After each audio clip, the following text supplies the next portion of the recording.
বটদ্ৰৱা হাইডুবি গাঁৱৰ মানসিক বিকাৰগ্ৰস্ত যুৱক 4 দিন ধৰি নিৰুদ্দেশ।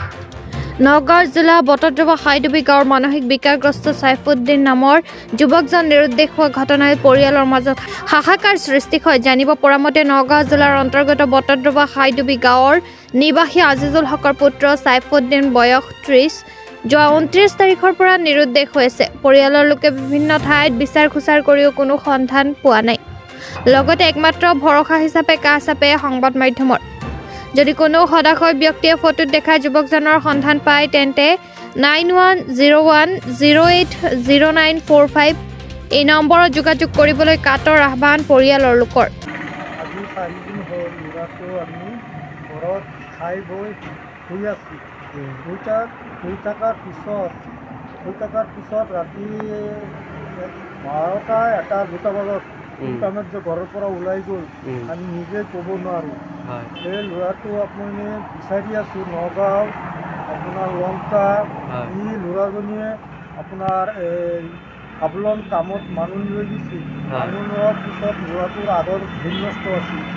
বিভিন্ন খোৱাৰ লগে লগে 2-3 দিনতে ভাল হৈ যায়। এইবাৰ কিন্তু হোৱাৰ লগে লগে ৰাতি ঘটনাটো হ'ল।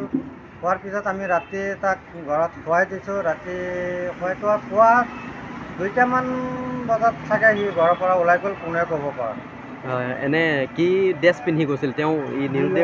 নীলা এখন জেকেট আছে, জিন্স পেণ্ট আছে। আপুনি ৰাইজক কি আহ্বান জনাব এতিয়া? ৰাইজক এইটো অনুৰোধ জনাইছোঁ, আপোনালোকে যদি কোনোবা খবৰ পায় অনুগ্ৰহ কৰি এই ল'ৰাজনৰ কণ দুটা শিশু আছে, এই শিশু দুটালৈ মন কৰি আপোনালোকে অলপ কষ্ট কৰি আপোনালোকে অলপ সহযোগ কৰিব বুলি অনুৰোধ জনাইছোঁ। এনে যুৱকজনৰ নাম? সাইফুদ্দিন ইছলাম। সাইফুদ্দিন ইছলামৰ বয়স কেইবছৰ হৈছে তেওঁ? বয়স 30 বছৰ।